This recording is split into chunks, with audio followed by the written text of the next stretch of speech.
बिस्मिल्लाहिर्रहमानिर्रहीम। अस्सलाम वालेकुम। My name is Shahid Anjum, lecturer statistics. जी स्टूडेंट्स, आज हम ICS inter part 1 statistics chapter number 4 measure of dispersion, उसमें से वेरिएंस का टॉपिक जो है वो स्टडी करने जा रहे हैं। ठीक है जी।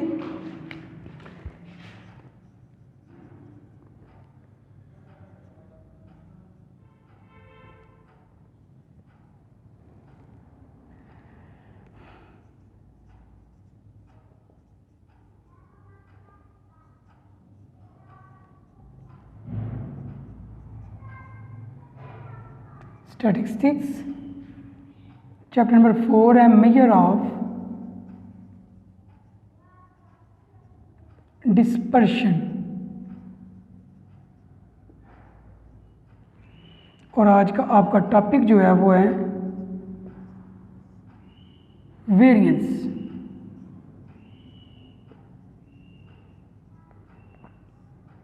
ये हमारा आज का टॉपिक है वेरिएंस। आपको पता है कि चैप्टर नंबर 4 के अंदर हम जो है ना बेसिकली जो चीज़ स्टडी कर रहे हैं वो मेजर ऑफ डिस्पर्शन है, जिसमें अभी तक आपने पढ़ चुके हैं आप जो है ना स्टैंडर्ड डेविएशन, अभी तक आपने पढ़ ली है क्वालिटी डेविएशन, मीन डेविएशन। ठीक है, और आज हम पढ़ने जा रहे हैं वेरिएंस। रेंज भी आप कैलकुलेट कर चुके हो पहले। The variance of the observation is defined as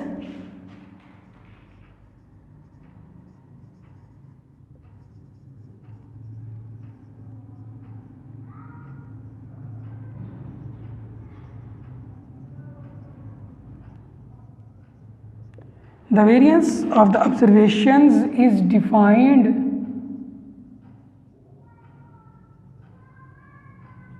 as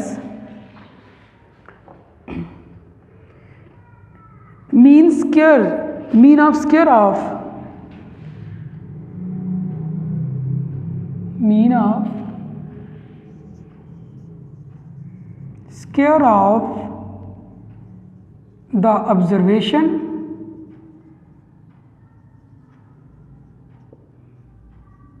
from their mean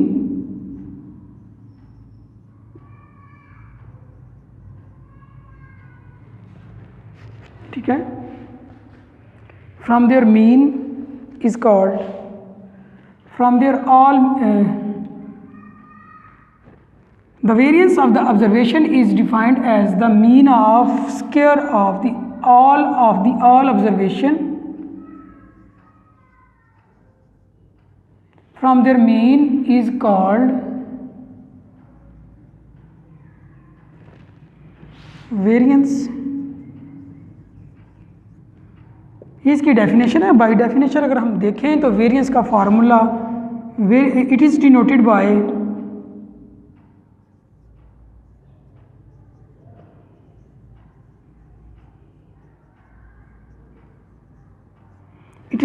by sigma square for population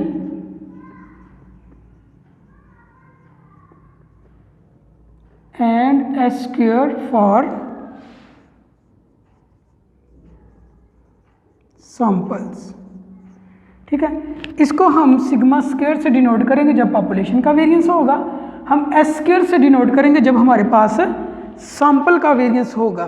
तो हमने इसको सिग्मा स्क्वायर से डिनोट करना है जब पॉपुलेशन के लिए यूज़ करेंगे, और एस स्क्वायर से करना है जब हम सैंपल के लिए यूज़ करेंगे।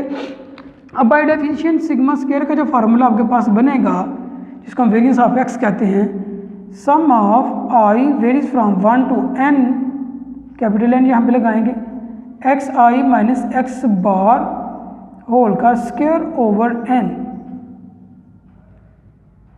ठीक है, कि हमने एक्स आई में से उनका मीन को माइनस करके उसका स्क्वायर लेना, उसको n पे डिवाइड कर देंगे तो हमारे पास यहाँ पे कैपिटल N लगाएं क्योंकि ये पॉपुलेशन के लिए, तो ये हमारे पास वेरिएंस बनेगा। और अगर सैंपल के लिए हम निकालें तो S square is equal to summation I varies from 1 to n X I minus X bar whole का स्क्वायर ओवर स्मॉल n आ जाएगा। ये था वेरिएंस जिसको हमने लिखा कि ये वेरिएंस होता क्या। अब हम इसके बारे में मज़ीद पढ़ते हैं, इसकी प्रॉपर्टीज़ को देखेंगे, इसके मेरिट डिमेरिट और इसके क्वेश्चंस को देखते हैं, ग्रुप डाटा के लिए, अनग्रुप डाटा के लिए इसके फार्मूलाज को समझते हैं। ठीक है, तो सबसे पहले इसके लिए हम जो है ना फार्मूले को देखते हैं कि इसके अलावा कौन कौन से फार्मूले से जो है ना वेरिएंस कैलकुलेट कर लिया जाता है। तो हम लिखते हैं फॉर अनग्रुप्ड डाटा और फॉर ग्रुप्ड डाटा। ठीक है जी, हम इसको अनग्रुप डाटा के लिए भी और ग्रुप डाटा के लिए भी देखेंगे कि इसका फार्मूला कौन कौन सा बन सकता है, मतलब कौन कौन से फार्मूले यूज़ करके हम वेरिएंस को कैलकुलेट कर सकते हैं। तो इसके लिए देखिएगा सबसे पहला फार्मूला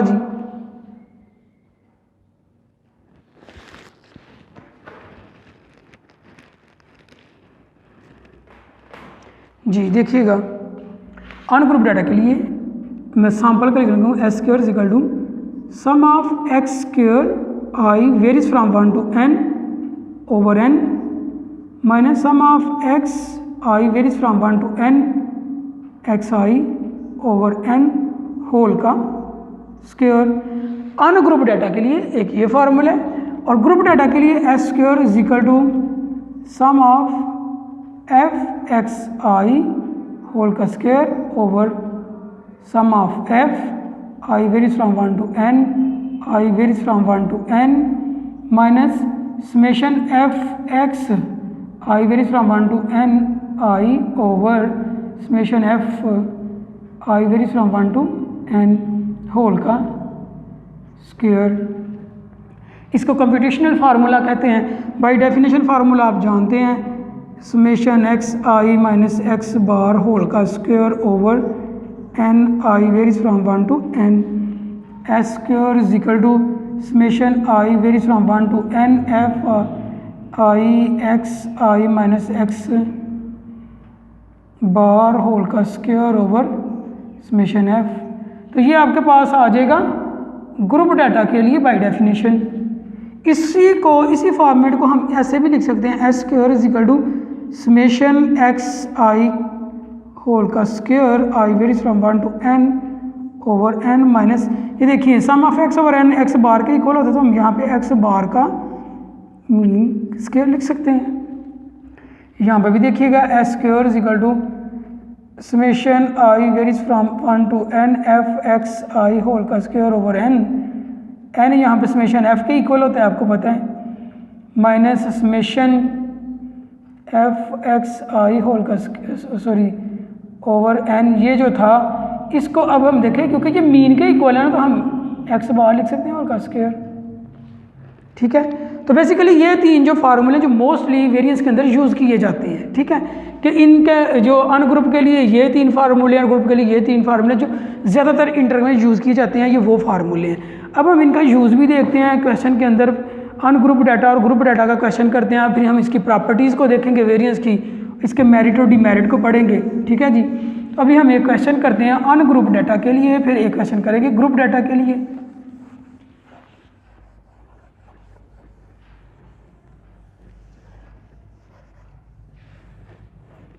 जी देखिएगा जी, क्वेश्चन देखते हैं हम।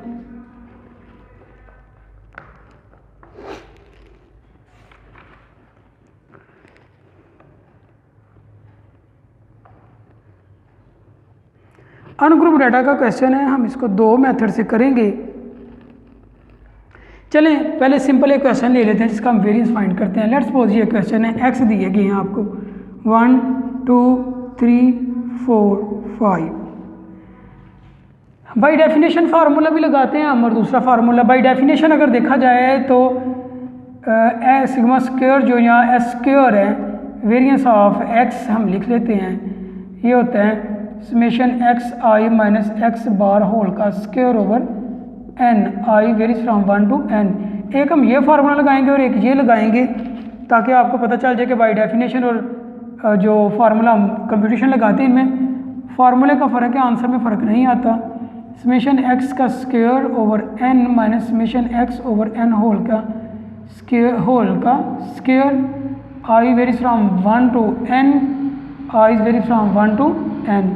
तो पहले इस फार्मूले के लिए देखिएगा आपको क्या करना पड़ेगा कि एक्स आई माइनस एक्स बार, फिर उसका स्क्वायर करना पड़ेगा, x I minus X bar whole का स्क्वायर। इसका हमें सम चाहिए यहाँ पे, ठीक है जी। इसका सम हमने लेना है। पहले फार्मूले की अगर बात की जाए तो सबसे पहले हमें मीन निकालना है। तो मीन का फार्मूला क्या है, X bar is equal to summation X over N, I varies from 1 to n। इसका सम करें तो 15 आता है, तो n आपके पास है 15 ओवर 5 इज इक्वल टू 3। आपका मीन आ गया 3। अब एक्स आई माइनस मीन मतलब हर वैल्यू में से 3 माइनस करें, 1 minus 3 is equal to -2, 1 minus 3 sorry 2 minus 3 is equal to -1, 3 minus 3 0, 4 minus 3 1, 5 minus 3 2, इसका सम 0 आ गया। अब इनका स्क्वायर काट लें, 4 1 0 1 4 और ये 10 आ गया सम करेंगे तो, ठीक है। अब इसको इस फार्मूले में, पहले फार्मूले में अगर आप पुट करें तो देखिएगा ज़रा,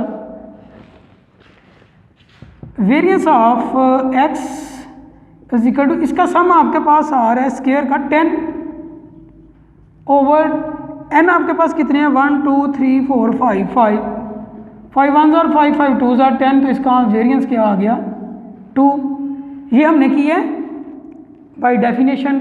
अगर हम इसी को ही देखिएगा, मैं इसको जरा एक साइड पे लिख देता हूँ कि वेरिएंस पहला formula sigma square is equal to variance of X sigma square, एक ही बात है, summation X I minus X bar whole का square I varies from 1 to n over n, ये आ गया 10 ओवर 5 इज इक्वल टू 2 आ चुका है ये सिग्मा स्क्वायर। अब हमने दूसरा फार्मूला लगाना है, वो ये है sigma square is equal to summation X I whole का square over n 1 to n minus sum of X over n whole का स्क्वायर। अब ये फार्मूला लगाना है, तो इसके लिए देखिएगा, इसके लिए बेसिकली बेटा जी हमें सम ऑफ, हमें पहले एक्स स्क्वायर फाइंड करना पड़ेगा। एक्स स्क्वायर किया, देखिए एक्स है 1 का स्क्वायर 1, 2 का 4, 3 का 9, 4 का 16 और 5 का 25, ठीक है। अब हमें इनको प्लस भी करना है क्योंकि हमें सम ऑफ एक्स स्क्वायर चाहिए। देखिएगा ये आ जाएंगे 20 और 10 30, 30 प्लस 25 55 आ रहा है मेरे ख्याल से। देखे ज़रा इसके सम को, दोबारा से देख ले आप, ये 25 है, ये 4 और 16 20 हो गए, ये 1 और 9 और 1 10 आ गए, तो ये आ जाएगा 55, ये सम आ गया। तो अब हम इसको इस फार्मूले में लगाते हैं, सम ऑफ एक्स स्क्वायर है 55 ओवर n 5 है माइनस एक्स बार आपके पास आ चुका है 3 का स्क्वायर आप लिख लें डायरेक्टली, ठीक है। 3 का स्क्वायर आप लिख दें, ये आ जाएगा आपके पास 11 माइनस 9, तो ये 2 सिग्मा स्क्वायर। देखें हमने दोनों मेथड से किया है, हमने बाई डेफिनेशन मेथड लगाया, कंप्यूटेशनल मेथड लगाया, दोनों मेथड से देखें वेरिएंस आपका सेम आ रहा है। और ये वेरिएंस आपने फाइंड किया for ungroup data, variance for ungrouped,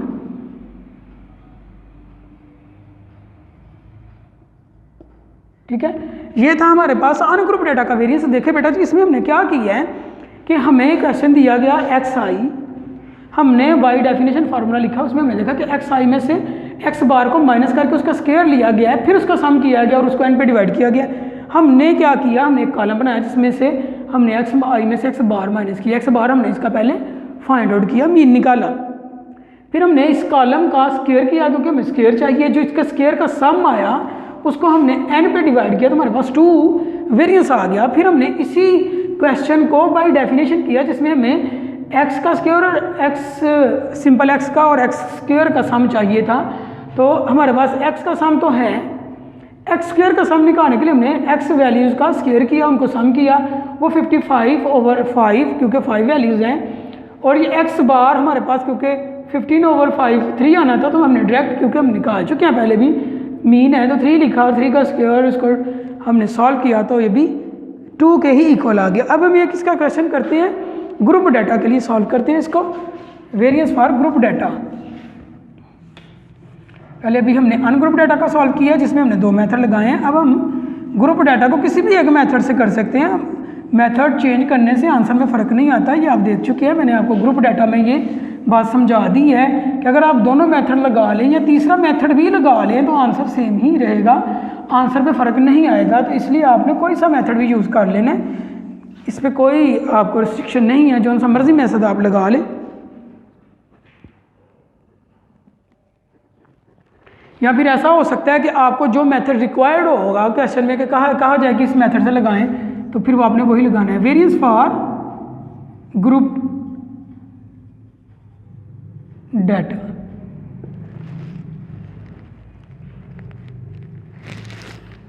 ठीक है जी। ग्रुप डाटा का एक क्वेश्चन देखें, फिर इसकी प्रॉपर्टीज़ और इसके मेरिट डिमेरिट हम पढ़ेंगे साथ। अच्छा जी, ग्रुप डाटा का एक क्वेश्चन आपके सामने है जिसको हम बाय डेफिनेशन फार्मूले से ही कर लेंगे। वेजेस हैं और फ्रीक्वेंसी है।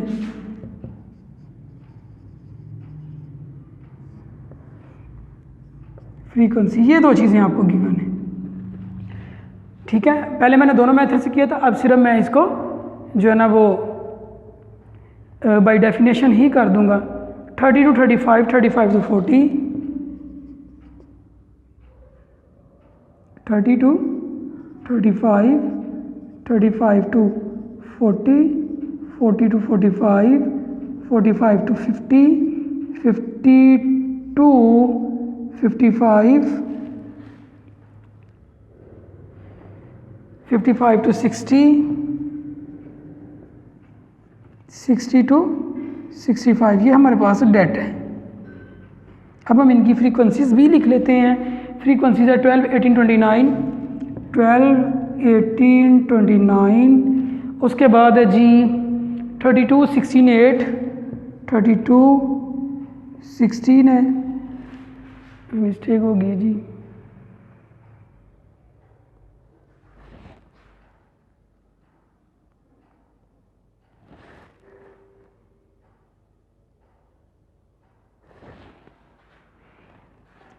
ये वाली कैटेगरी हमारे पास डाटा के अंदर मौजूद नहीं है। 55 to 60 है, 60 to 65 है, ठीक है। इस तरह से सीक्वेंस है इसका। अब हम बाय डेफिनेशन जो फार्मूला है वेरिएंस ऑफ एक्स का वो लिखते हैं ग्रुप डाटा के लिए, समेशन एफ, ठीक है। X I minus X bar whole का स्क्वायर ओवर समेशन एफ। इस फार्मूला में देखिए हमें एक्स आई माइनस एक्स बार, सबसे पहले हमारे पास एक्स होना चाहिए। एक्स कैलकुलेट करें, इन दोनों को प्लस, पहले भी हम इस क्वेश्चन को, इस तरह के क्वेश्चन को कर चुके हैं। इन दोनों को प्लस करें, 2 पे डिवाइड करें तो आपका पहला एक्स आ जाएगा 32.5। दूसरे में आप देखें 5 का डिफरेंस, इसमें 5 ऐड कर दें तो 37.5, फिर 5 ऐड कर दें तो 42.5। यहाँ आप इन दोनों को प्लस करके B2 पे डिवाइड कर सकते हैं। इधर से फिर 5 का डिफरेंस है तो 47.5, इधर से 10 का डिफरेंस है 57.5, 5 का डिफरेंस है 62.5, ठीक है जी। आपने डिफरेंस भी देख लेना है और वैसे भी आप इसको डायरेक्टली भी कर सकते हैं। अब आगे देखिएगा,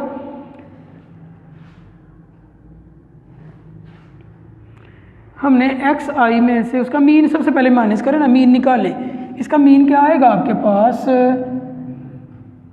सम of F X over N, ये होता है। तो मीन के लिए हमें एफ एक्स करना पड़ेगा, ठीक है ना। देखें हमें क्वेश्चन ने ही खुद आपको गाइड करते जाना है कि हमने आगे कौन सा कॉलम बनाना है। हमने देखे ना मीन को माइनस करना है, तो मीन का फार्मूला तो ये है। तो उसके मुताबिक इसको पहले मल्टीप्लाई करें, 12 को 32 से करेंगे तो आपके पास 390, उसके बाद 675, 390, 675। जब आप 18 को इससे मल्टीप्लाई करें, 29 को 42.5 से किया तो 1232.5, 47 को 32 से, 47.5 को 32 से किया तो 1520। 57.5 को 16 से किया तो 840 और 460। इनका अब हम सम देख लेते हैं। ये आ रहा है 5117.5 और समेशन एफ जो है, एफ का सम आ रहा है आपके पास 115। इसको इस फार्मूले में पुट करें 15117.5 ओवर 115, तो आपके पास एक्स बार जो है वो बेटा जी आ जाएगा 44.5। ये आपके पास एक्स बार आ गया। अब आपने क्या करना है, एक्स की हर वैल्यू में से एक्स बार की वैल्यू माइनस करनी है, एक्स आई माइनस एक्स बार करना है। ठीक है, ये कॉलम आप एक बनाएंगे और फिर जब ये कॉलम बन जाएगा, या डायरेक्ट कर लें इसको, एफ से मल्टीप्लाई भी कर दें, उसका स्क्वायर भी ले लें। मतलब आप क्या करें, एक्स आई में से एक्स बार को माइनस करके उसका स्क्वायर लेंगे, उसको एफ से मल्टीप्लाई कर देंगे, तो 32.5 माइनस 44.5 होल का स्क्वायर मल्टीप्लाई बाय 12, तो आपके पास पहला आंसर आ जाएगा 1728। फिर आप क्या करेंगे, 37.5 माइनस 44.5, देखिएगा 37.5 माइनस 44.5 का स्क्वायर इंटू इसके सामने है 18। जब आप इसको परफॉर्म करेंगे तो आपके पास आंसर आ जाएगा 882। ठीक है, एंड सो ऑन। इसी तरह से आपने आगे भी चलना है। आगे क्या करना है आपने कि आपने 42.5 में से 44.5 माइनस करके 29 उसका स्क्वायर देना है और 29 से मल्टीप्लाई कर देना है, तो आपके पास आ जाएगा 116, फिर 288। नेक्स्ट को आप मल्टीप्लाई करेंगे तो 1024, 1352 और इसका अब हम सम कर लेते हैं, तो सम आपके पास आएगा 5390। अब हम इसको वेरिएंस के फार्मूले में पुट करते हैं। वेरिएंस का फार्मूला सिग्मा स्क्वायर, इसका सम आ चुका है हमारे पास 5390 ओवर समेशन एफ वही 115। आप डिवाइड कर दें इसको इसके ऊपर कैलकुलेटर से, तो आपके पास जो आंसर आएगा 46.87। ये वेरिएंस आ गया फॉर ग्रुप डाटा। तो देखिए मैं आपको दोबारा से एक्सप्लेन कर देता हूँ कि ग्रुप डाटा की सिचुएशन में आपने क्या करना होगा। आपको ग्रुप्स, वेजीज आप कह सकते हैं, या सैलरीज हो सकता है, यहाँ पे कुछ भी दे सकता है, और फ्रीक्वेंसी गिवन होगी। आपने क्या करना है, इस वेजीज में से या ग्रुप्स में से आपने क्लास बाउंड्रीज में से एक्स फाइंड करना है। इन दोनों को प्लस किया, 2 पे डिवाइड किया तो पहला एक्स की वैल्यू, दूसरे में इन दोनों को प्लस किया, 2 पे डिवाइड किया तो दूसरी एक्स की वैल्यू। यहाँ आप इसका ऑल्टरनेटिव मेथड भी यूज़ कर सकते हैं। पहली वैल्यू निकालने के बाद यहाँ से कॉमन डिफरेंस देखते जाएँ, उतना ऐड कर दें। बेहतर होगा कि आप इन दोनों को प्लस करके 2 पे डिवाइड करें, फिर ही आप एक्स की वैल्यू कैलकुलेट करें।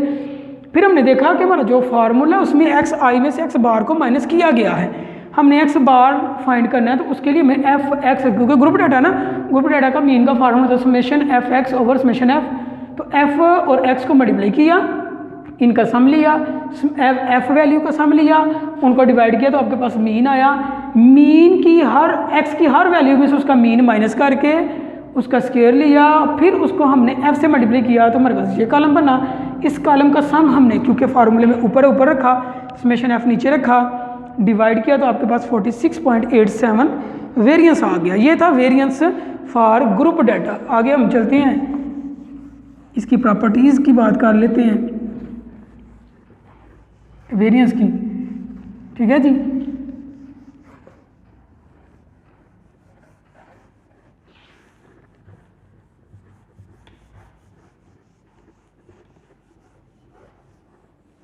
बात करते हैं वेरिएंस की प्रॉपर्टीज़ की।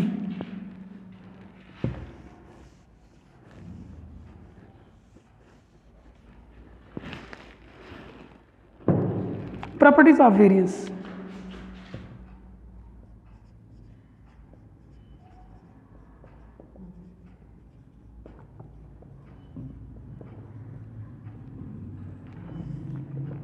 नंबर 1, इसकी first property, variance of A constant is 0। The variance of A constant value is 0। कि variance of A is equal to 0, A यहाँ पे कांस्टेंट है, वेरिएंस ऑफ और variance of C is equal to 0। Constant value का variance हमेशा 0 होगा। Number 2, property number 2, the variance are independent of origin. The variance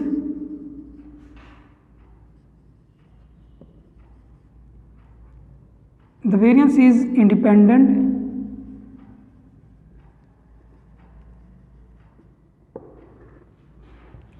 of origin से independent होते हैं।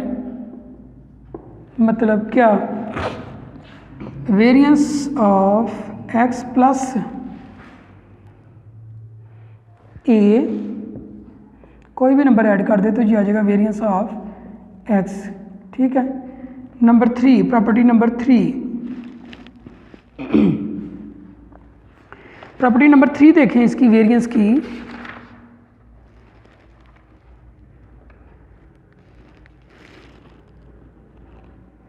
When all the values are multiplied with a constant, the variance of the value is multiplied by the square of constant.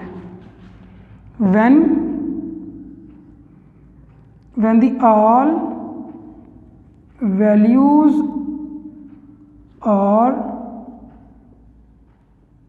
multiplied by a constant, then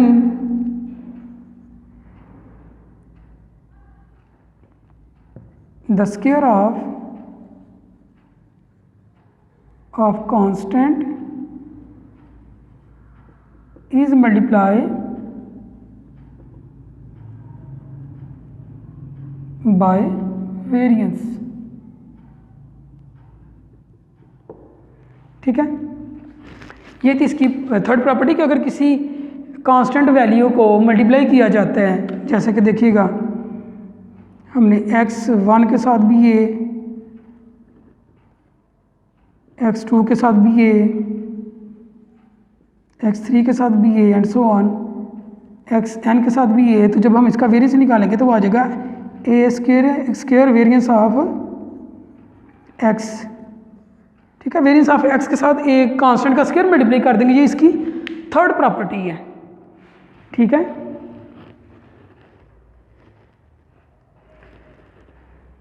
और अगर divide किया जाए, fourth property ये है कि व्हेन द ऑल वैल्यूज, चलिए हम इधर लिख लेते हैं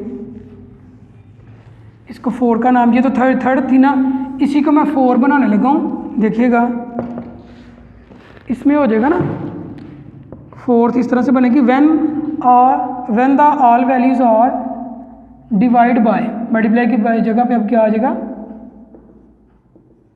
divide by a constant, then the square of constant is, multiply की बजाय divide by the variance of x। तो वो ऐसे कर दिया 1/a, इधर भी 1/a, यहाँ पर भी 1/a, इधर भी 1/a, तो यहाँ पर भी 1/a का स्क्वायर आ जाएगा, 1/a का स्क्वायर। तो ये फोर्थ प्रॉपर्टी बन जाएगी। ठीक है।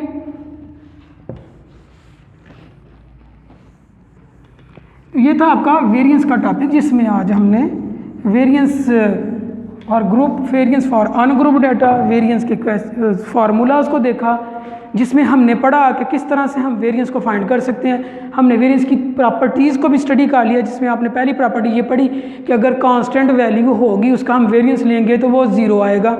नंबर 2 हमने पढ़ी कि वेरिएबल की जो वेरिएंस है उसके ऊपर चेंज ऑफ ऑरिजिन का कोई इफेक्ट नहीं होता, कोई इफेक्ट नहीं होता विद चेंज ऑफ ऑरिजिन का वेरिएंस के ऊपर, वो प्लस हो रही है माइनस हो रही है। उसके बाद हमने थर्ड प्रॉपर्टी देखी कि अगर हम सिंगल वैल्यूज़ का वेरिएंस लेते हैं, फिर हम किसी नंबर से मल्टीप्लाई करने के बाद एक कांस्टेंट नंबर से ऑल वैल्यूज़ को मल्टीप्लाई कर देते हैं, तो क्या इफेक्ट होगा वेरिएंस के ऊपर।